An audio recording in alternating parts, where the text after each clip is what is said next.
Hello everybody. तो कैसे हैं आप लोग।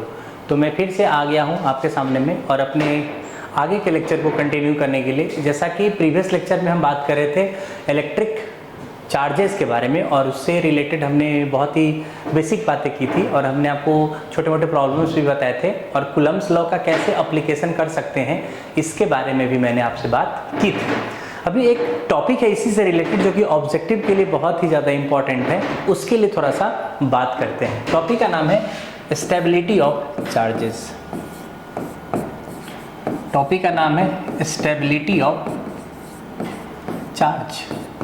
अच्छा, स्टेबिलिटी ऑफ चार्ज का क्या मतलब है? सबसे पहले तो मैं आपको ये बताना चाहता हूँ कि जब हम स्टेबिलिटी की बात करते हैं तो इसका क्या मतलब है। स्टेबिलिटी का मतलब सिंपल सा यही है कि अगर मैंने किसी भी चार्ज पार्टिकल को या किसी भी बॉडी को, ठीक है, डिस्टर्ब किया तो क्या वो अपने इनिशियल पोजीशन पे वापस आना चाह रहा है क्या? अगर वो अपने इनिशियल पोजीशन पे वापस आ रहा है तो मैं बोलूँगा कि बॉडी कैसा है, स्टेबल है। लेकिन अगर मैंने उसको डिस्टर्ब किया और अगर वो अपने इनिशियल पोजीशन पे नहीं वापस आ पा रहा है तो मैं बोलूँगा कि वो क्या है, अनस्टेबल है। Let us give a example and try to understand कि मैं क्या बात कर रहा हूँ। जैसे कि अगर मैं बोलता हूँ कि हमारे पास एक इस तरीके का ना एक छोटा सा बॉल है, ठीक है, छोटा सा बॉल है और हमने यहाँ पे एक फोर्स लगा दिया ऐसा एफ, इसको मैंने एफडी बोला।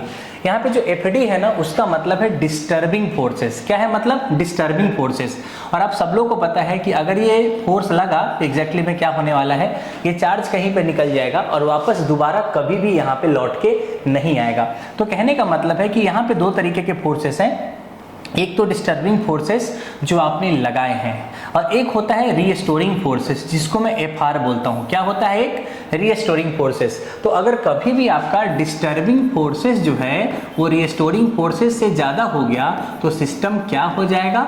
अनस्टेबल हो जाएगा। क्या हो जाएगा बोलिए? अनस्टेबल हो जाएगा। और अगर कभी भी आपके पास एफ आर का वैल्यू ग्रेटर है एफ डी से तो उस केस में सिस्टम क्या हो जाएगा? स्टेबल हो जाएगा। ये बातें बहुत सिंपल है।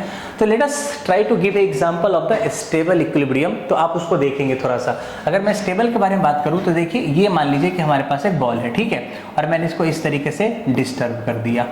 तो आपको पता है कि अल्टीमेटली होना क्या है, ultimately this ball reaches at this side और इसके बाद अगर मैं मानता हूं कि थोड़ा बहुत लॉसेस है एनर्जी का तो इस तरीके से क्या करेगा, ये SHM जैसा करना स्टार्ट कर देगा और फाइनली अपने पोजीशन पे वापस आ जाएगा। तो ये जो आपके पास इक्विलिब्रियम है इसको मैं बोलता हूँ स्टेबल इक्विलिब्रियम। इसको क्या बोलते हैं? Stable equilibrium. और ये है उसको हम क्या बोलते हैं? This is simply known as the unstable equilibrium. सही है कि नहीं है? बिल्कुल सही बात है। तो अब मेरा सवाल बहुत सिंपल है कि अगर मैं किसी चार्ज पार्टिकल के बारे में डिस्कस करना चाहता हूं तो कितने केसेस हो सकते हैं स्टेबिलिटी और अनस्टेबिलिटी के? Let us try to find out, ठीक है। ओके, तो अगर मान लीजिए कि मैंने पहला केस आपके सामने पुट आउट किया है कि हमारे पास पहला केस है, उसमें मैंने बोला कि two charges are of the same nature. Two charges are of same nature. ये आपके ऑब्जेक्टिव के लिए बहुत इंपॉर्टेंट है क्योंकि अगर आप कभी भी आप एग्जाम देंगे, चाहे आप CBSE बोर्ड में हो, चाहे आप GSEB बोर्ड में हो या किसी भी स्टेट बोर्ड में हो, तो आपके ऑब्जेक्टिव क्वेश्चन जो आते हैं ना ये स्टेबिलिटी ऑफ चार्जेस से काफ़ी डायरेक्ट आते हैं। तो वो क्वेश्चन आप पकड़ पाए तो हमारी कोशिश है कि ये थ्योरेटिकल पार्ट आपको अच्छे से आ जाए। लेट अस टेक एग्जांपल कि मान लीजिए कि मैंने बोला कि हमारे पास यहाँ पे एक चार्ज है Q और हमने बोला कि हमारे पास एक और चार्ज है जिसका वैल्यू है 4Q। और आप देख सकते हैं कि यहाँ पे दोनों चार्जेस कैसे हैं? दोनों चार्जेस जो हैं वो सेम नेचर के हैं। तो मैं बोलना चाहता हूँ कि हम एक तीसरा चार्ज कहाँ पे रखें ताकि हमारा जो थर्ड चार्ज है वो इक्विलिब्रियम में आ जाए। क्वेश्चन को समझिएगा। अगर आप इस क्वेश्चन के प्रेजेंट सिचुएशन को समझने की कोशिश करेंगे तो you will be find out कि ये दोनों चार्जेस अभी इक्विलिब्रियम में नहीं है। Why these charges are not in the equilibrium? Because if we will see the exact situation of the Q, then there is a repulsive forces act by the 4Q on the Q. So this charges Q is trying to go leftward. And what about the 4Q? 4Q के बारे में बात करेंगे तो 4Q को भी एक repulsive forces लगेगा Q के कारण और ये 4Q राइट साइड में जाने की कोशिश करेगा। तो right now the situation is that कि 4Q and Q both are not in the equilibrium. तो मैंने बोला कि इसको इक्विलिब्रियम में लाते हैं। तो मैंने बोला कि एक ऐसा चार्ज डालते हैं जिससे कि ये सिस्टम इक्विलिब्रियम में नहीं आए, वो जो चार्ज मैं डाल रहा हूं ना वो इक्विलिब्रियम में आ जाए। थोड़ा सा सवाल पे भी ध्यान देना जरूरी है कि जैसे मैंने बोला कि हमारे पास एक तीसरा चार्ज डाला, मैंने यहाँ पे लेटर सपोज करिए कि एक Q चार्ज डाल दिया है, ठीक है, पॉजिटिव है नेगेटिव है इसके बारे में हम बाद में बात करेंगे। तो मैंने बोला कि what is the what is the magnitude and nature of charges, nature का मतलब कि पॉजिटिव है कि निगेटिव है, what is the magnitude and nature of charges so that Q is in equilibrium. सही है कि नहीं बोलिए, बहुत सिंपल सी कहानी है, मतलब बहुत बढ़िया। तो अगर आप देखोगे कि अगर इस Q के बारे में बात करते हैं तो मेरा मेन एम है कि इस Q को हमको इक्विलिब्रियम में करना है, और अगर आप इसको इक्विलिब्रियम में करना चाहते हैं तो ये जो Q है उस पर नेट फोर्स क्या होना चाहिए, 0 होना चाहिए। तो मुझे बताइए कि ये जो Q है ये बड़े वाले Q पे किस तरीके का फोर्स लगाएगा, तो ये इस तरीके से फोर्स लगाएगा। लेट अस टेक F1, क्योंकि ये वाला Q इसको रिपेल करने की कोशिश करेगा। तो मैं अगर F1 के बारे में बात करूंगा तो मैंने एक डिस्टेंस भी ले लिया कि ये वाला डिस्टेंस x है, और अगर इन दोनों के बीच में पूरा डिस्टेंस अगर l मैं मानता हूं तो ये वाला डिस्टेंस कितना हो जाएगा, l माइनस x हो जाएगा। तो F1 का वैल्यू कितना हो जाएगा प्यारे बच्चों, q डिवाइडेड बाई हो जाएगा x स्क्वायर, और F2 का वैल्यू कितना हो जाएगा मुझे बताइए। F2 का जो वैल्यू है इनके बीच में देखेंगे ये वाला 4q जो है इसके ऊपर में इधर की तरफ लगाएगा, और ये F2 कितना हो जाएगा k, और यहाँ पे हो जाएगा आपके पास 4q, और यहाँ पे हो जाएगा q डिवाइडेड बाई हो जाएगा l माइनस एक्स का होल स्क्वायर। क्या क्लैरिटी है कि बोलिए, अगर दोनों फोर्सेस बराबर हो गया ना तो मैं बोल सकता हूँ कि हमारा जो थर्ड चार्ज है कैपिटल Q वो इक्विलिब्रियम में आ जाएगा। Let us try to find out. तो मैंने बोला F1 इक्वल टू F2 कर देते हैं। जैसे मैंने F1 इक्वल टू F2 किया तो क्या हो गया देखिए, q divided by x square, और यहाँ पे आ जाएगा k 4q into q divided by l minus x का होल स्क्वायर। k ने k को, q ने q को, k ने k को, q ने q को मार दिया। अगर मैं क्रॉस मल्टीप्लाई करूंगा तो ये हो जाएगा 4x square equal to l minus x का होल स्क्वायर। सही है कि नहीं है, और आपको पता है यहाँ से कि q क्या हो जाएगा, मर जाएगा। तो यहाँ से आप इसको रूट ले लीजिए तो ये हो जाएगा 2x equal to l minus x. तो यहाँ से x का वैल्यू जो आने वाला है वो l/3 आ जाने वाला है। इससे क्या समझे आप लोग, इससे हम यही समझे कि अगर दो चार्जेस अपोजिट नेचर के हैं तो एक थर्ड चार्जेस को मैं अगर रखूंगा तो हमेशा उन दोनों चार्जेस के बीच में रखूंगा। अगर मैं उन दोनों चार्जेस के बीच में रखूंगा ना तो वो तीसरा वाला चार्ज जो मैंने रखा है वो क्या हो जाएगा, इक्विलिब्रियम में हो जाएगा। तो ये आपको बातें याद रखनी है कि अगर दो अपोजिट नेचर के चार्जेस हो तो थर्ड चार्जेस आपको हमेशा वहां पे रखना है जिससे कि क्या होने वाला हो, आपका थर्ड चार्ज इक्विलिब्रियम में आ जाए। तो देखिए x इक्वल टू l/3 पे क्या होने वाला है, eight x equal to l/3 ये जो थर्ड चार्ज q है वो किस में आ जाएगा, इक्विलिब्रियम में आ जाने वाला है। क्या क्लैरिटी आ रही है आप लोगों की नहीं? अगर ये दोनों चार्जेस अपोजिट नेचर के होते ना तभी यही कहानी होता, इसमें कोई डाउट आपको नहीं होना चाहिए था। ठीक है, अब सवाल आपके पास एक और है कि अभी मैंने जो कारनामे किए हैं उसमें q इक्विलिब्रियम में है। कौन इक्विलिब्रियम में है, q इक्विलिब्रियम में है। तो सर अगर मैं q के जगह पे माइनस q रखूं तो कुछ दिक्कत है क्या? अभी तो मुझे नहीं लगता कि कोई दिक्कत है, लेकिन इस सवाल को अगर मैं बदलूंगा कैसे, मैं बोलूंगा कि what is the nature and magnitude of q such that system of charges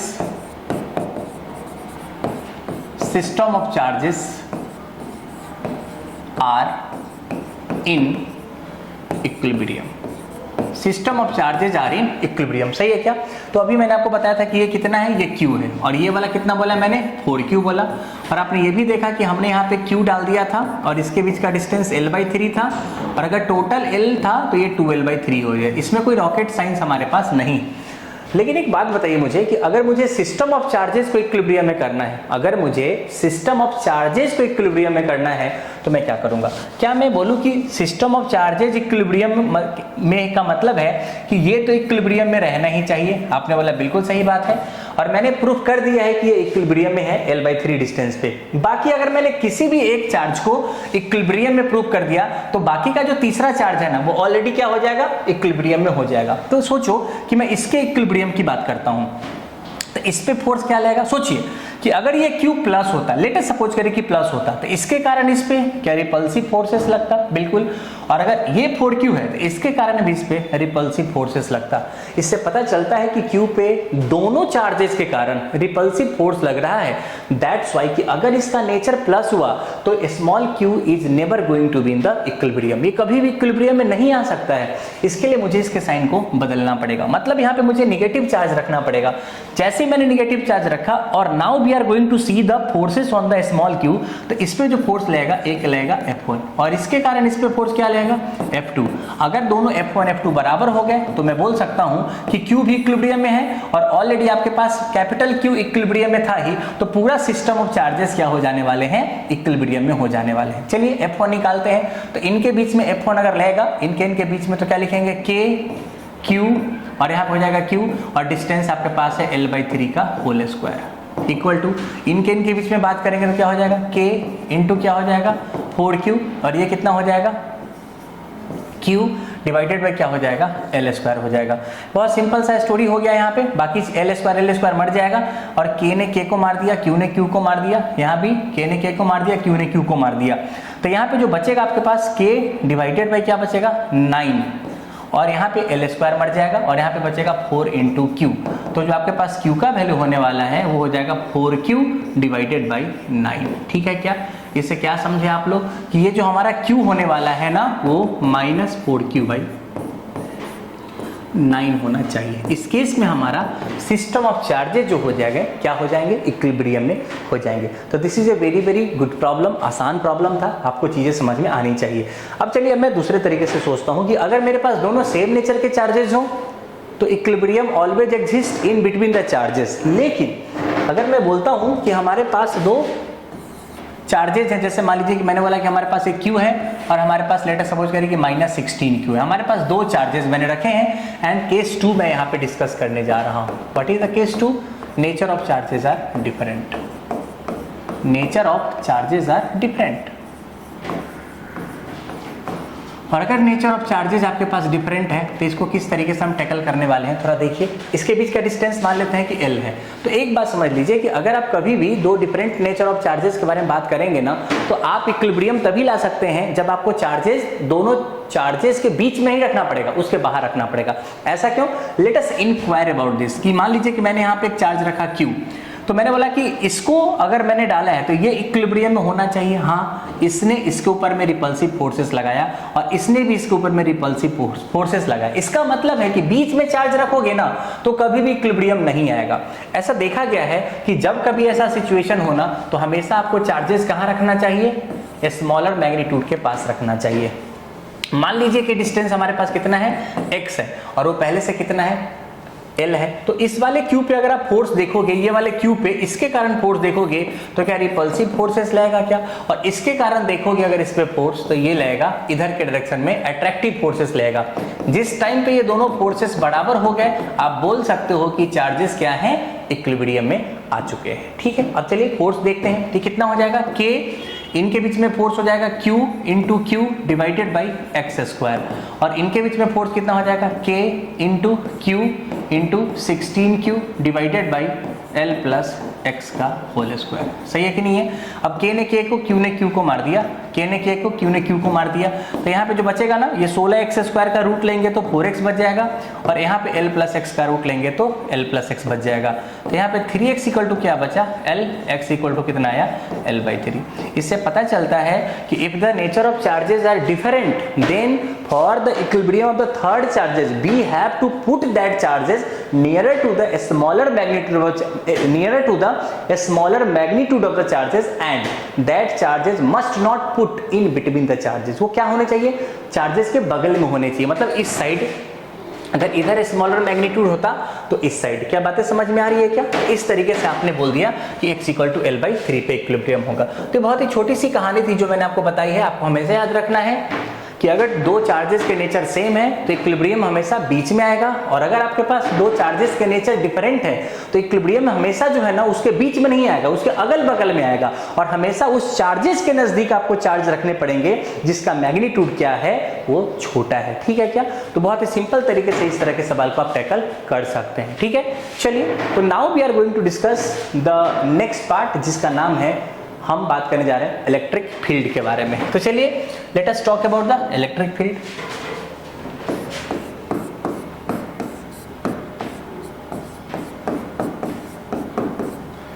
electric field क्या है, मुझे सबसे पहले थोड़ा सा ये जानने की इच्छा है। सबसे पहले मैंने इसको ऐसे डिनोट किया ई। अब इसको देख के पता चल गया होगा कि मैंने वेक्टर का साइन लगाया है। तो सबसे पहला पॉइंट तो आप बोल सकते हो कि इलेक्ट्रिक फील्ड जो है एक प्रकार की वेक्टर क्वांटिटी है। इलेक्ट्रिक फील्ड क्या है? एक प्रकार की वेक्टर क्वांटिटी है। बहुत बढ़िया। सेकेंड पॉइंट है कि आपने देखा होगा कि मैंने पहले लेक्चर में आपको बताया था कि what is the charge. What is charge? Charge is the property of a matter, या charge is the property associated with a matter which always gives us the electrical and magnetic effects। हमेशा क्या देता है वो? Electrical और magnetic effects आपको देने वाला है। तो सवाल बस यही है कि अगर मैं किसी भी चार्ज को रखता हूं, जैसे मैंने यहाँ पे एक चार्ज रख दिया प्लस क्यू, तो इसके कारण ना बड़े सारे इफेक्ट दिखेंगे चारों तरफ। आपको किधर होंगे एग्जैक्टली आप कह नहीं सकते, लेकिन आपको महसूस होगा। जैसे मैग्नेट में कैसे होता है, मैग्नेट में आपने देखा होगा कि अगर आप चार्ज पार्टिकल को रखते हैं तो उसका इफेक्ट चारों तरफ दिखता है। आप उसको महसूस कर सकते हैं, उसको परसीव नहीं कर सकते, उसको देख नहीं सकते। ठीक है, इसके लिए मैंने बोला कि ये जितने भी लाइंस मैंने बनाई है, इन सारे लाइंस का नाम है इलेक्ट्रिक लाइंस ऑफ फोर्सेस। क्या बोलते हैं इसको? Electric lines of forces. Clarity है क्या? Electric lines of forces. तो मैं वही बात करना चाह रहा हूं कि इलेक्ट्रिक फील्ड का मतलब क्या है। कोई नया चीज नहीं है इलेक्ट्रिक फील्ड। इलेक्ट्रिक फील्ड को मैथमेटिकली कैसे डिफाइन किया जाता है पहले आप वो समझिए, फिर मैं इसके इंटरप्रिटेशन के बारे में बात करता हूं। मैथमेटिकली इसको आप बता सकते हो कि एफ वेक्टर जो होता है ना वो Q इंटू ई वेक्टर होता है। आपको पता है कि फोर्स भी वेक्टर है, इलेक्ट्रिक फील्ड भी वेक्टर है, और चार्ज स्केलर है। इसीलिए अगर आप इलेक्ट्रिक फील्ड को डिफाइन करोगे तो इसको लिखते हैं फोर्स पर यूनिट चार्ज। क्या लिखते हैं? Force per unit charge. तो अगर आज के बाद कोई बोलेगा इलेक्ट्रिक फील्ड क्या है, तो electric field is defined as the force per unit charge. क्या बोलेंगे? Force per unit charge. अगर इसके यूनिट के बारे में थोड़ा सा बात करने की कोशिश की जाए तो फोर्स का यूनिट होता है न्यूटन, और चार्ज का क्या होता है? कूलम। तो इसका यूनिट हो जाएगा न्यूटन पर coulomb. Everybody clear or not? बिल्कुल आप लोगों को क्या होगा? क्लियर होगा। सवाल है कि इलेक्ट्रिक फील्ड निकालेंगे कैसे। देखिए हमने कूलम्स लॉ पढ़ा है और काफी डिटेल में पढ़ा है। वी नो दैट कि how we are going to apply the Coulomb's law. According to Coulomb's law, if there are 2 point charges and they are very small and they are static, then we can easily calculate the force on one charge due to the others, and that is known as Coulomb's law. Equation is F equal to K Q1 Q2 by R square, right? तो यहाँ पे भी same story आपके पास होने वाली है कि अगर मुझे किसी भी पॉइंट पे क्या करना है, खुद ही सोचिए कि अगर मैं बोलता हूं कि इलेक्ट्रिक फील्ड का वैल्यू है फोर्स अपॉन क्यू। क्या है? Force upon Q. तो अगर मैंने क्यू का वैल्यू 1 कूलम रख दिया, क्योंकि आपको चार्ज जो है स्केलर क्वांटिटी है, तो अगर चार्ज स्केलर क्वांटिटी है तो डायरेक्शन से तो फर्क नहीं पड़ता। तो अगर मैंने चार्ज का वैल्यू 1 कूलम रख दिया तो क्या इलेक्ट्रिक फील्ड का जो वैल्यू होगा क्या वो फोर्स के बराबर नहीं हो जाएगा क्या? देखिए हाँ या ना, और मजे लीजिए जीवन के। इलेक्ट्रिक फील्ड किसके बराबर हो जाएगा? फोर्स के। तो कहने का मतलब है कि अगर किसी भी पॉइंट पे मुझे इलेक्ट्रिक फील्ड निकालना है तो उस पॉइंट पे अगर मैं इलेक्ट्रिक फील्ड के जगह पे इलेक्ट्रिक फोर्स भी निकाल लूं तो हमारा इलेक्ट्रिक फील्ड का वैल्यू आ जाने वाला है। क्या बातें क्लियर हो रही कि नहीं हो रही आप लोगों को? तो कभी अगर मुझे इलेक्ट्रिक फील्ड निकालना है तो मैं उस पॉइंट पे क्या करूंगा? इलेक्ट्रिक फोर्स निकाल दूंगा, तो भी हमारा काम बन जाने वाला है। ठीक है, तो इसको इस तरीके से बोला जाता है कि मैं ऐसा बोल सकते हैं कि यहाँ पे हमारे पास एक चार्ज है Q, और मुझे यहाँ पे क्या करने का है? इलेक्ट्रिक फील्ड निकालने का। मान लीजिए पॉइंट P पे, तो मैं कुछ नहीं करूंगा, इस वाले पॉइंट P पे ना 1 कूलम्ब का चार्ज रख दूंगा। लेट अस सपोज कि इसको Q0 बोला है मैंने। ये इतना छोटा चार्ज है, मैं मानता हूं कि ये मतलब बहुत स्मॉल मैग्नीट्यूड का चार्ज है, और ऐसा सोच के रखूंगा कि ये वाला Q0 इसको इंड्यूस ना कर सके। ठीक है, तो इस चार्ज का नाम होता है टेस्ट चार्ज। इसको क्या बोलते हैं हम लोग? Test charge. तो अगर मैं बोलूं आप लोगों के सामने में कि इसके बीच का डिस्टेंस r वेक्टर है, इसके बीच का डिस्टेंस क्या है? r वेक्टर है, और ऐसे मैंने पोजीशन दिखाया आपको, लेकिन मैंने बोला कि ये डिस्टेंस r होगा तो पोजीशन वेक्टर r वेक्टर है। तो अगर मैं बोलूं कि what is the force on Q0, due to q. क्या बोला मैंने? What is the force on q naught due to q? तो क्या लिखेंगे? K Q1 Q2 divided by mod r vector का होल स्क्वायर। सही है क्या? और किस डायरेक्शन में है? आर कैप के डायरेक्शन में है, तो मैंने लिख दिया। इसको कैसे लिखेंगे? K q naught into q divided by, अच्छा आर कैप को क्या लिख सकते हैं? R vector upon mod of r vector, और पहले से आपके पास क्या है? मोड ऑफ आर वेक्टर का होल स्क्वायर। तो बहुत ही आसानी से आप इसको बता सकते हो, k q naught into q into r vector divided by ये हो जाएगा मोड ऑफ आर वेक्टर का क्यू। तो अगर मैं बोलूं कि ये तो मेरा फोर्स निकला है, तो हमने बोला कि force on q naught due to q जो आया है वो k q naught q r vector divided by mod of r का क्यू आया है। अगर मैं इसको किसी भी तरीके से टेस्ट चार्ज से डिवाइड कर देता हूं, तो मैंने बोला है कि फोर्स अपॉन टेस्ट चार्ज जो होता है आपके पास वो क्या होता है? इलेक्ट्रिक फील्ड होता है। तो मैंने सीधे इलेक्ट्रिक फील्ड आपको निकाल देना है। जैसे ही मैं यहाँ पे क्यू नॉट से डिवाइड करूंगा, क्यू नॉट ने क्यू नॉट को मार दिया और ये आ जाएगा k q r divided by mod of r का होल क्यू। तो ये मैंने आपको यहाँ पे इलेक्ट्रिक फील्ड निकाल के दिखाया है। तो ये तो सिर्फ मैथमेटिकल कहानी है जो आपको समझानी है, ठीक है ना? एक कहानी है जो आपको सुनानी है, ठीक है? तो ये इलेक्ट्रिकल फील्ड की कहानी है जो मैंने आपको सुनाई है। लेकिन मोटा मोटी कहानी यही है कि अगर आप किसी भी पॉइंट पे इलेक्ट्रिक फील्ड निकालना चाहते हैं, you just put 1 coulomb charge at that point, तो जो इलेक्ट्रिक फोर्स का वैल्यू होगा वही आपको क्या दे देगा? इलेक्ट्रिक फील्ड का वैल्यू दे देगा। समझ आ रहा है? और इतना छोटा चार्ज है कि मैं उसको क्या मान रहा हूँ? टेस्ट चार्ज मान रहा हूँ। जैसे देखते हैं थोड़ा सा, हम बात करते हैं फिर से कि इलेक्ट्रिक फील्ड निकालने की कोशिश कीजिए। Electric field due to different arrangement, electric field due to different arrangement.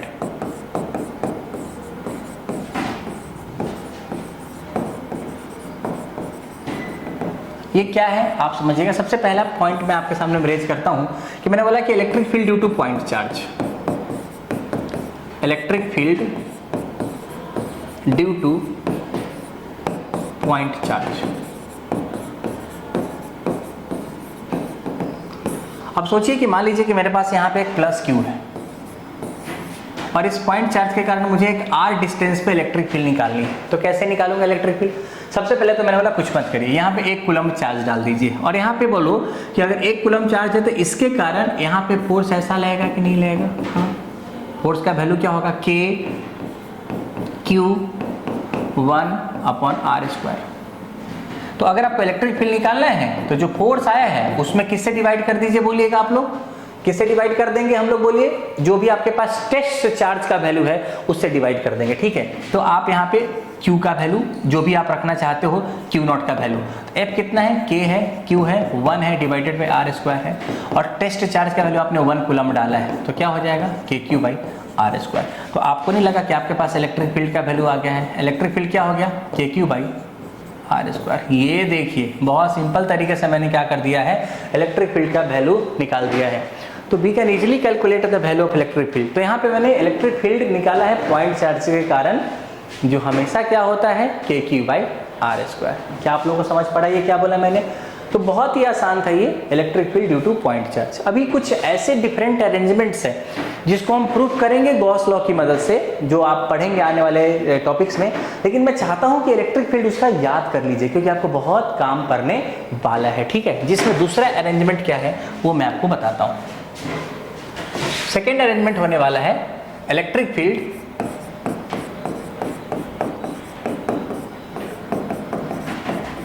Due to finite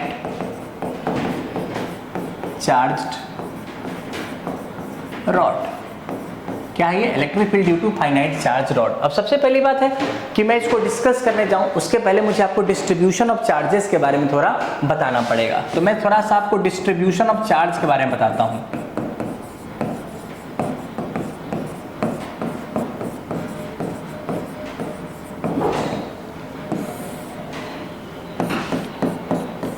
तीन तरह के डिस्ट्रीब्यूशन होता है। एक होता है लीनियर चार्ज डिस्ट्रीब्यूशन, जिसको आप बोल सकते हो लीनियर चार्ज डेंसिटी भी बोलते हैं बहुत बार। दूसरा होता है सरफेस चार्ज डेंसिटी,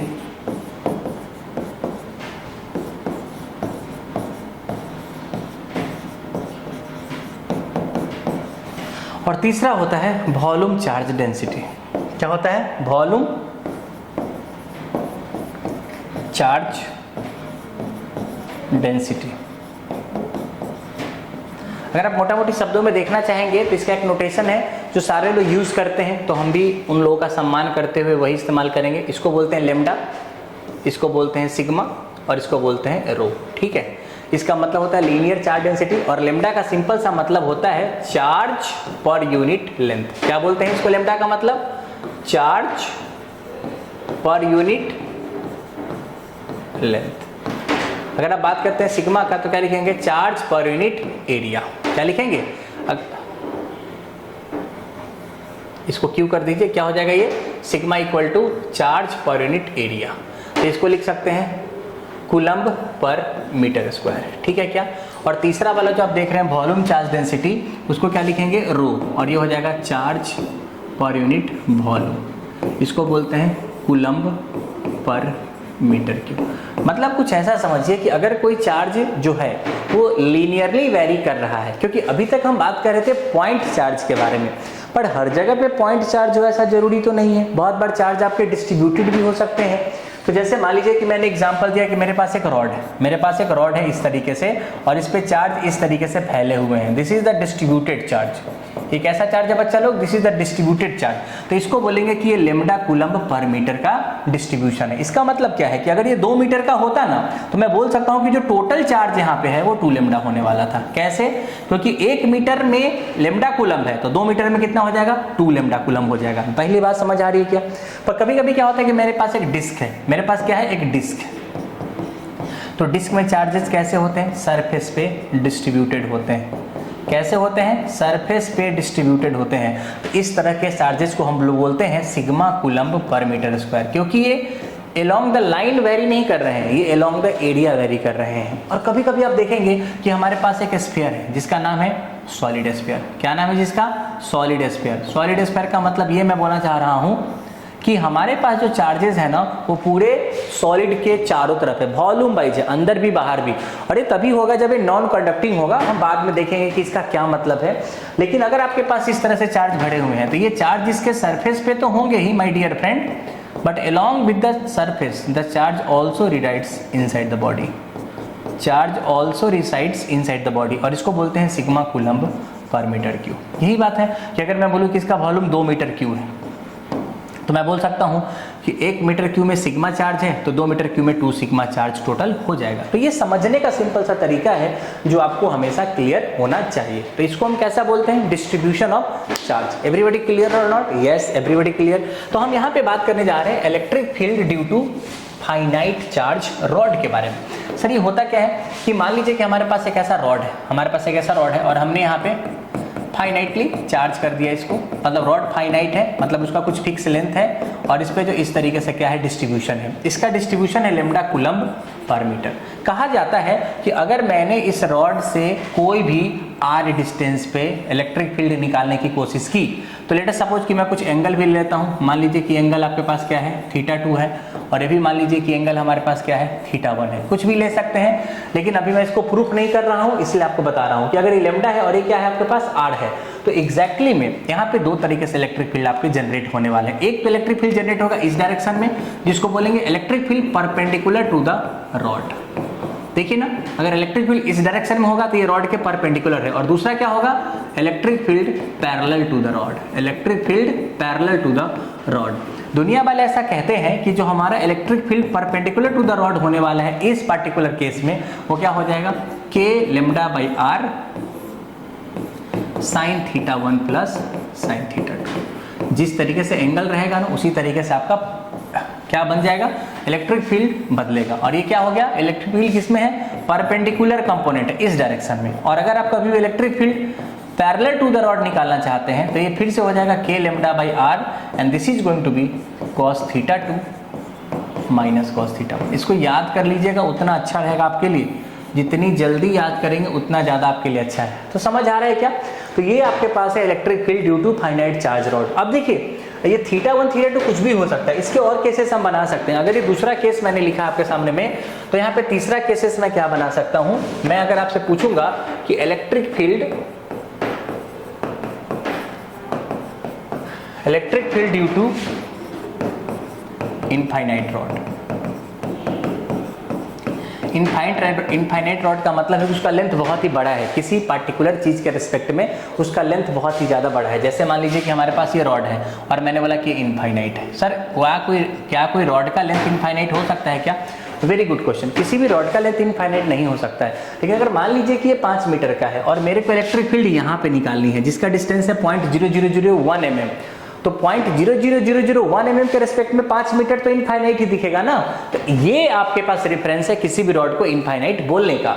तो मैंने बोला कि अगर ये इनफाइनाइटली चार्ज रॉड है, प्लस प्लस मान लीजिए कि मैंने इसको बता दिया कि चार्ज जो है प्लस प्लस प्लस पूरा फैला हुआ है इनफाइनाइट रॉड तक, तो यहाँ पे मुझे इलेक्ट्रिक फील्ड निकालना है। तो फिर से डरने की बात नहीं है। क्यों?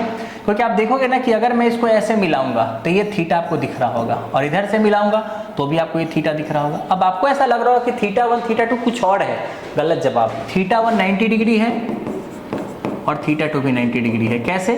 ये देखो, आपको लग यहाँ रहा है पर ये बहुत ऊपर है, तो अगर आप यहाँ से देखोगे तो आपको कैसा दिखेगा? वो 90 डिग्री पे दिखेगा। मैं थोड़ा और समझाने की कोशिश करता हूँ आपको कि लेट अस सपोज करिए कि मेरे पास एक ऐसा रॉड है, ठीक है, और मुझे इसके रेस्पेक्ट में इलेक्ट्रिक फील्ड देखना है। तो आपको नहीं लगता क्या कि अगर आप ये बिल्कुल इसके रेस्पेक्ट में बात करोगे तो ऑलमोस्ट ये 90 डिग्री जैसा आपको दिखेगा? क्या दिखेगा?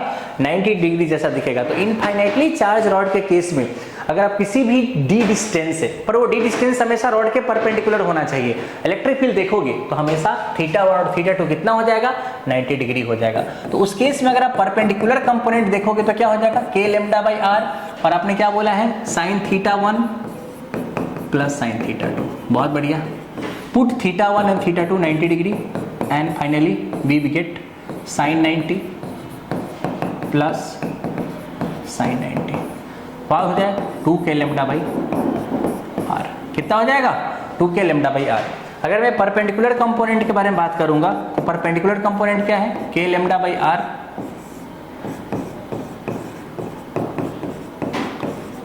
cos θ2 minus cos θ1। यहाँ पे फिर से θ1 90 डालिए, θ2 90 डालिए, तो ये हो जाएगा cos 90 and this is also cos 90। तो cos 90 माइनस cos 90 मिलके क्या हो जाएगा? 0। तो ओवरऑल सिचुएशन क्या बनी आपको पता चला? सिचुएशन कुछ ऐसी है कि अगर मेरे पास ये फाइनाइट रॉड है, सॉरी इनफाइनाइट रॉड है, और मेरे को अगर r डिस्टेंस पे इलेक्ट्रिक फील्ड निकालना है, ये लैम्डा कूलम्ब पर मीटर का चार्ज दिया हुआ है, तो इस केस में जो आपके पास इस डायरेक्शन में जो हमारा इलेक्ट्रिक फील्ड होगा 2k लैम्डा बाई होगा, और पर पैरेलल डायरेक्शन में क्या होगा? 0 होगा। तो यहाँ पे जो नेट इलेक्ट्रिक फील्ड होगा ना बच्चा लोग, वो भी क्या हो जाएगा बताइए मुझे? 2k lambda by r। Hope कि ये सारे फॉर्मूले आपको समझ में आ रहे होंगे। इसका बहुत ज़्यादा यूज आपको पढ़ने वाला है, ठीक है। अगर मैं चौथा केस के बारे में बात करता हूँ तो चौथा केस क्या कर सकते हैं? फोर्थ केस देखिएगा। फोर्थ केस इज सिंपली कि अगर मैंने बोला कि हमारे पास एक सेमी इनफाइनाइट चार्ज रॉड है,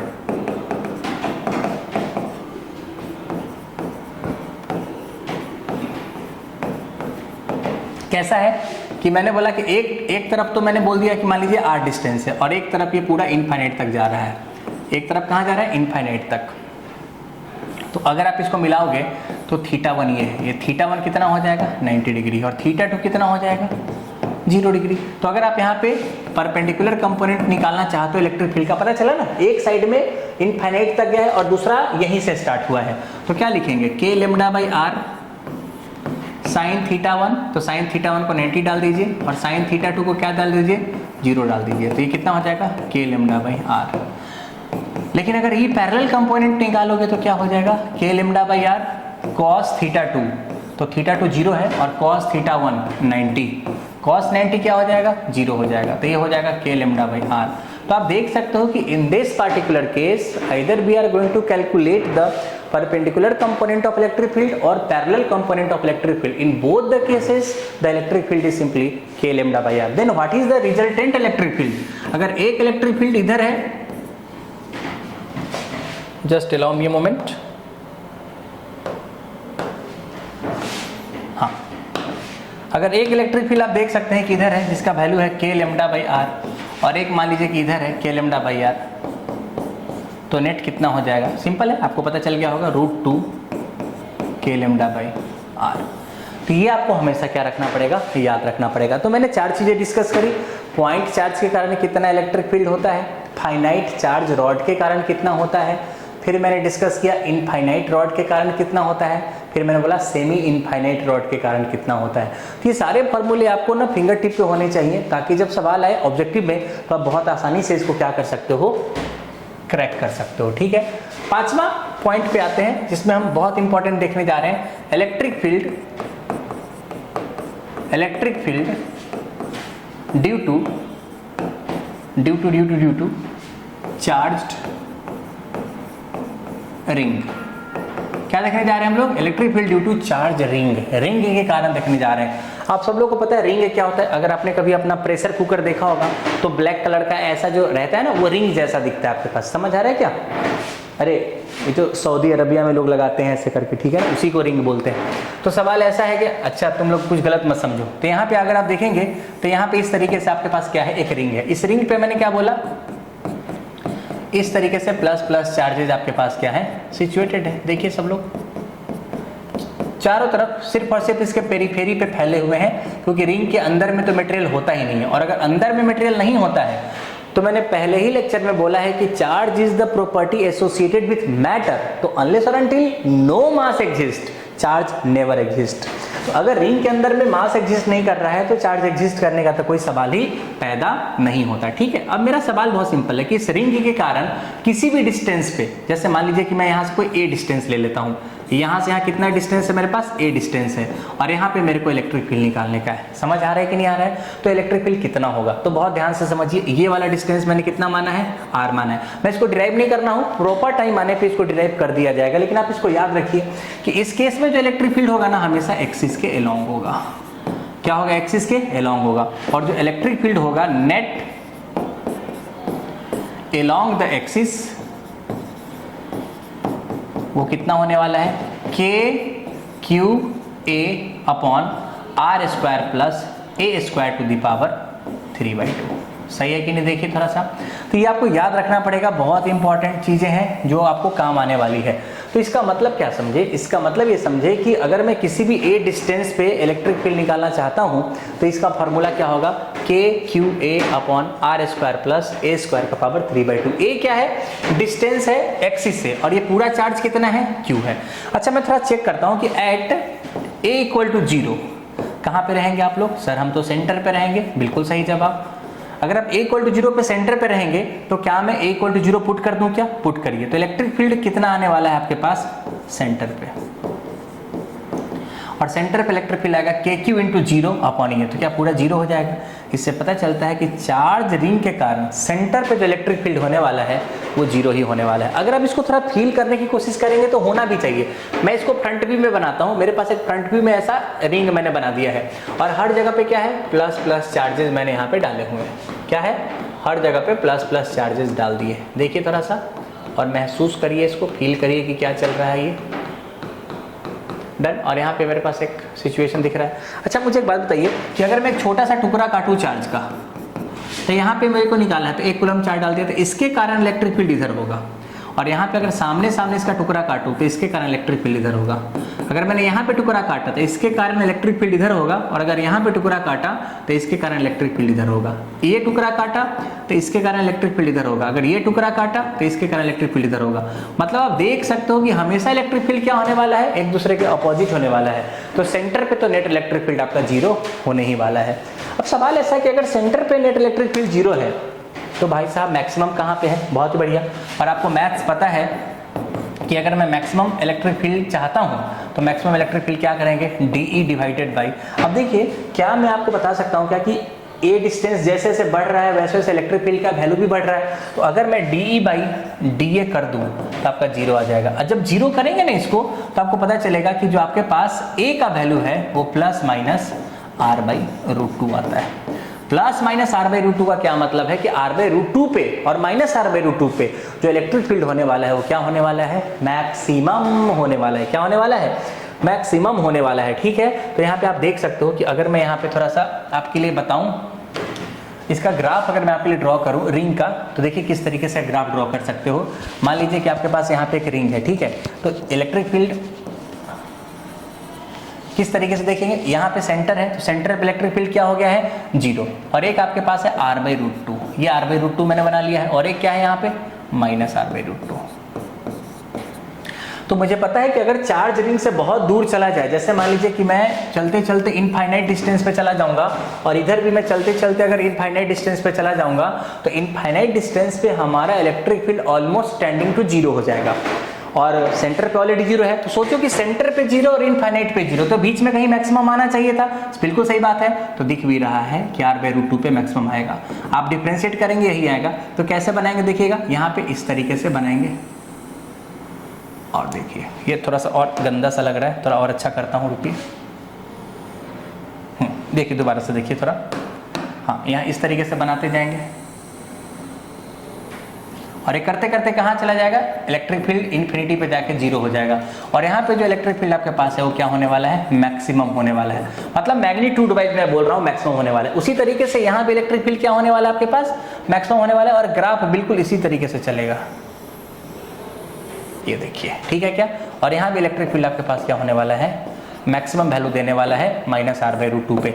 तो कभी कोई पूछ भी सकता है आपके कि इलेक्ट्रिक फील्ड जो है वो मैक्सिमम कहाँ पे होगा, +-r/√2 पे क्या होने वाला है, मैक्सिमम होने वाला है। और 0 कहाँ पे होने वाला है, एक तो इनफाइनाइट पे 0 होने वाला है, और दूसरा कहाँ पे 0 होने वाला है, सेंटर पे। ये जो पॉइंट मैं आपको दिखा रहा हूँ वो कहाँ का पॉइंट है, बोलिए, that point is at the centre. Everybody clear or not, yes. तो मुझे लगता है कि बहुत ही आसानी से आपने रिंग के केस में देख लिया है कि इलेक्ट्रिक फील्ड का वेरिएशन कैसे होता है, ठीक है। अगर आप ये समझ चुके हो तो अब मैं बात करने जा रहा हूं आपके पास electric field due to charge disc कि कौन सा पॉइंट है, छठा होगा मेरे ख्याल से, 6 पॉइंट है, electric field due to charge disc. Electric field due to charge disc, ये कैसा होगा कि मान लीजिए कि हमने बोला कि हमारे पास ये इस तरीके का एक डिस्क है, मैं इसको साइड व्यू में बना रहा हूँ, ध्यान दीजिएगा, और यहाँ से किसी भी ए डिस्टेंस पे मेरे को ये बातें समझनी है। पर अगर डिस्क है ना, तो इसमें जो आपके पास चार्ज होने वाले हैं ना, वो पूरे एरिया वाइज होने वाले हैं, सेंटर्ड, सही है क्या, पूरा स्प्रेड होगा एरिया के अंदर में। और आपको पता है कि जब भी कोई चार्ज एरिया वाइज स्प्रेड होता है तो can be take the lambda, no no no no no, you can not take lambda. तो आपको क्या लेना पड़ेगा, you have to take sigma coulomb per metre square. क्या लेना पड़ेगा, sigma coulomb per metre square. तो अगर ए डिस्टेंस पे मैं चाहता हूं कि यहाँ पे इलेक्ट्रिक फील्ड निकालूं, तो इलेक्ट्रिक फील्ड यहाँ पे मैं फिर से आपको डिराइव नहीं कर रहा हूँ, यहाँ पे फिर से मैं इलेक्ट्रिक फील्ड बताता हूँ किसी भी पी पॉइंट पे। तो यहाँ पे जो नेट इलेक्ट्रिक फील्ड होने वाला है पी पॉइंट पे वो क्या हो जाएगा, कुछ ऐसा, sigma by 2ε0 into 1 - a/√a² plus r²।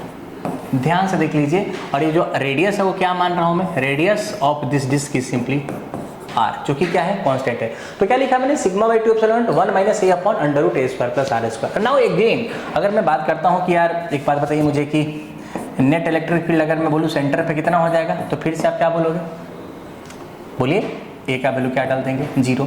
तो सेंटर पे जो नेट इलेक्ट्रिक फील्ड आपके पास होने वाला है that is simply sigma by 2ε0, क्योंकि ये तो पूरा 0 हो जाएगा ना, तो net electric field sigma by 2ε0 आपके पास होने वाला है।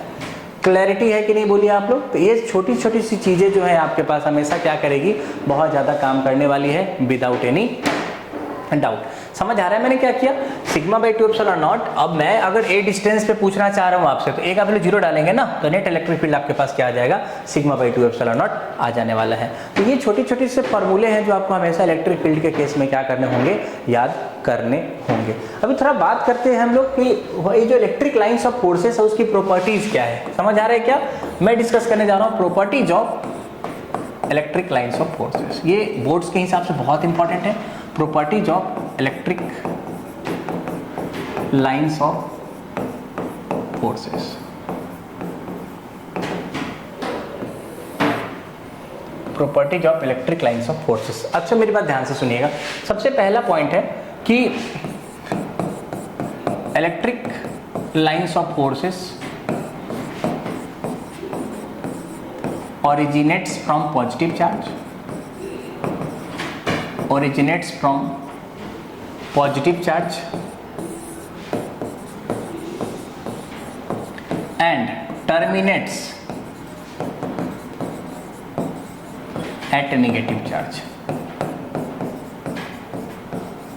आप इसको ऐसे ही बोल सकते हो कि अगर मान लीजिए कि मेरे पास एक पॉजिटिव चार्ज है, तो यहाँ से जितने भी इलेक्ट्रिक लाइंस ऑफ फोर्सेस निकलेंगे ना, सारे निकलने वाले होंगे, सिर्फ और सिर्फ यहाँ से इमर्ज होगा। इमर्ज मतलब क्या हुआ?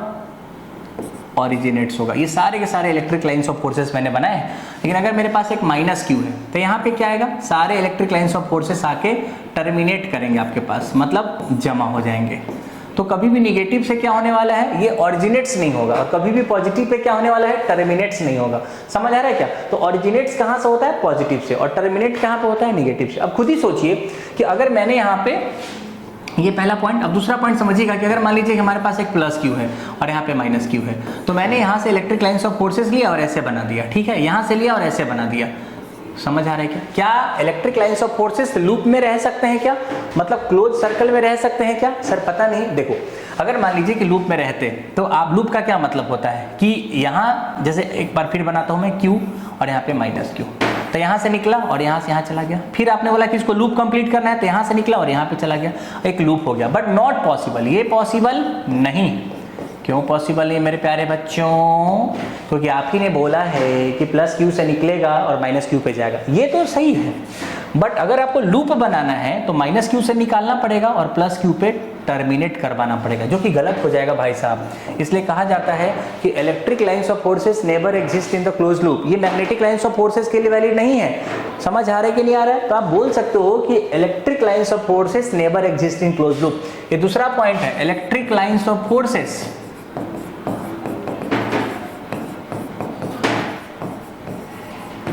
Never exist in close loop. सही है क्या? तीसरा पॉइंट देखते हैं और समझ में आएगा मुझे। ये दो पॉइंट आपको समझ में आया। तीसरा पॉइंट ये है आपके पास कि tangent drawn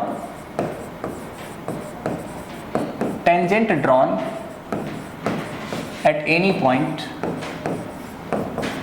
tangent drawn at any point on the electric lines of forces. LOF का मतलब क्या लिखा मैंने? Line of forces. Electric lines of forces always gives the net electric field, always give the net electric field. सही है कि नहीं बोलिए? जैसे आप सोचो कि मान लीजिए मेरे पास एक इलेक्ट्रिक लाइंस ऑफ फोर्सेस ऐसी है, तो इलेक्ट्रिक लाइंस ऑफ फोर्सेस को अगर आप देखने जाओगे ना, और अगर मैं बोलूँ कि यार इससे क्या सीखे आप लोग, तो अगर इस पॉइंट पे मैं टेंजेंट ड्रॉ करूँ तो ये टेंजेंट है मेरा, इस पॉइंट पे ये टेंजेंट है मेरा, इस पॉइंट पे ये टेंजेंट है मेरा, तो ये सारे के सारे जो है ना नेट इलेक्ट्रिक फील्ड दे रहे हैं। क्या दे रहे हैं? नेट इलेक्ट्रिक फील्ड दे रहे हैं। तो tangent drawn at any point on the electric lines of forces always gives you the net electric field. ये सब बहुत ही सिंपल सी बात है जो आपको समझ में आ रही है। लेट अस, आप ऐसा कर सकते हो जैसे मेरे पास यहाँ पे प्लस क्यू है और यहाँ पे मेरे पास माइनस क्यू है, और मैंने बोला कि एक इलेक्ट्रिक लाइंस ऑफ फोर्सेस ऐसे मैंने बना दिया है, इधर से इधर चला गया है। तो आप बताइए कि अगर मैं टॉप पॉइंट पे देखूँ तो टॉप पॉइंट पे क्या हालत होने वाली है? क्या यहाँ पे आप फोर्स ऑफ अट्रैक्शन ऐसा देखोगे क्या? ठीक है, तो इस पे आपके पास रिपल्सन होने वाला है कुछ इस तरीके का। सही है कि नहीं है? और इन दोनों के बीच में देखोगे तो क्या इस तरीके से आपके पास अट्रैक्शन होने वाला है क्या? बिल्कुल। तो ये दोनों फोर्सेस लगे, इन दोनों का रिजल्टेंट निकालोगे ना, तो इधर आपके पास रिजल्टेंट आएगा, एफ रिजल्टेंट आपके पास कुछ ऐसा आएगा। ये हो जाएगा फोर्स ऑफ रिपल्सन और ये हो जाएगा आपके पास फोर्स ऑफ अट्रैक्शन। अच्छा लग रहा है क्या? तो कहने का मतलब है कि अगर मुझसे कोई नॉर्मल भी पूछता तो आपको नहीं लगता क्या कि ये अगर फोर्स दे रहा है इसके कारण, तो जिधर फोर्स का डायरेक्शन है उधर इलेक्ट्रिक फील्ड का डायरेक्शन है, और इधर भी फोर्स है तो इधर भी इलेक्ट्रिक फील्ड है। तो दो इलेक्ट्रिक फील्ड में एक इलेक्ट्रिक फील्ड इधर है और दूसरा इलेक्ट्रिक फील्ड इधर है, तो इसका नेट इलेक्ट्रिक फील्ड किधर हो जाएगा? यही तो होगा ना, नेट इलेक्ट्रिक फील्ड। इससे पता चलता है कि at any point if we will draw the tangent on the electric lines of forces then the tangent always gives us the net electric field. समझ आ रहा है? बहुत बार बच्चे यहाँ पे इलेक्ट्रिक फील्ड बोल देते हैं, गलत हो जाएगा। नेट इलेक्ट्रिक फील्ड देता है मेरे प्यारे बच्चों, नेट इलेक्ट्रिक फील्ड देता है। तो यहाँ पे आपको क्या मिलने वाला है? नेट इलेक्ट्रिक फील्ड मिलने वाला है। थर्ड पॉइंट अपने साथ रखिएगा। फोर्थ पॉइंट क्या होता है? Two electric lines of forces, two electric lines of forces never intersect each other. Two electric lines of forces never intersect each other. अब इसका मतलब क्या है? Why not? बिकॉज अगर मान लीजिए कि ये इलेक्ट्रिक लाइंस ऑफ फोर्सेस है और ये भी इलेक्ट्रिक लाइंस ऑफ फोर्सेस। और अभी अभी चिल्ला चिल्ला के मैंने आपको स्कीम बताई है कि अगर मैं पहला वाला लाइन को देखूं तो इसका इस पॉइंट पे टेंजेंट इधर होगा, सही है ना, और ये क्या देगा आपको, इलेक्ट्रिक फील्ड देगा नेट। पर अगर मैं दूसरे वाले लाइन को देखूं तो ये इधर आपके पास इलेक्ट्रिक फील्ड देगा। सोचिए कि एक ही पॉइंट पे इलेक्ट्रिक फील्ड का दो डायरेक्शन कैसे हो सकता है, क्योंकि इलेक्ट्रिक फील्ड एक वेक्टर क्वांटिटी है तो डायरेक्शन तो एक ही होना चाहिए ना। इससे भी पता चलता है कि at one point two electric lines of forces can never intersect each other. If it is happening, then at one point there are two direction of electric field and that is not possible. तो एक ही point पे दो electric field के direction संभव नहीं है। और पांचवा बहुत इंटरेस्टिंग पॉइंट है कि अगर आपको कभी भी मोर नंबर ऑफ चार्जेस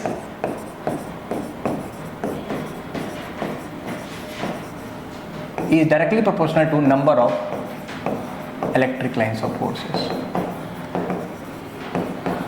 अगर आपके पास कुछ मैग्नीट्यूड है, जैसे मान लीजिए कि मैंने बोला कि ऐसा समझिए कि मैं यहाँ पे कोई Q1 चार्ज देता हूँ आपको और यहाँ पे मैं कोई Q2 चार्ज देता हूँ आपको, और ये इस तरीके से आपके पास फील करिएगा सब लोग कि मैंने इस तरीके से इलेक्ट्रिक लाइंस ऑफ फोर्सेस निकाला है। मुझे नहीं पता कि चार्ज का वैल्यू क्या है, और यहाँ पे मैंने पता है क्या किया, यहाँ पे भी मैंने कुछ इलेक्ट्रिक लाइंस ऑफ फोर्सेस निकाले। मे बी ये दोनों क्या है, पॉजिटिव है, आपको पता चल गया होगा। क्यों? क्योंकि दोनों से ओरिजिनेट्स हो रहे हैं इलेक्ट्रिक लाइंस ऑफ फोर्सेस। तो क्या number of electric lines of forces यहाँ पे ज्यादा है क्या? हाँ, दिख तो रहा है। मतलब यहाँ पे density of the electric lines of forces is very very high, बहुत ज्यादा है। Density of electric lines of forces is very high, but here the number of lines originating from the Q2 charge is very very less. This simply gives us the idea about the magnitude of the charge. तो अगर ज्यादा number of electric lines of forces हैं तो जो magnitude of charge होने वाला है वो ज्यादा होने वाला है। तो Q1 का जो मैग्नीट्यूड होगा वो हमेशा Q2 से ज्यादा होने वाला है। तो these are some very very interesting point regarding the electric lines of forces property. तो if in boards you have to ask, write the property of electric lines of forces, then please write these 5 types of the properties and you never missed any single property because all are very very important property. तो ये आज मैंने आपके सामने में electric field, how we can find out the different arrangement of the electric field and what is the property of the electric lines of forces we have discussed. In next lecture we will discuss something very important that is related to Gauss law. तो अगले lecture में मिलते हैं, तो हम आगे की बात करेंगे और खूब मजे करेंगे। तब तक के लिए सतर्क रहें, सुरक्षित रहें। Thank you everybody, bye.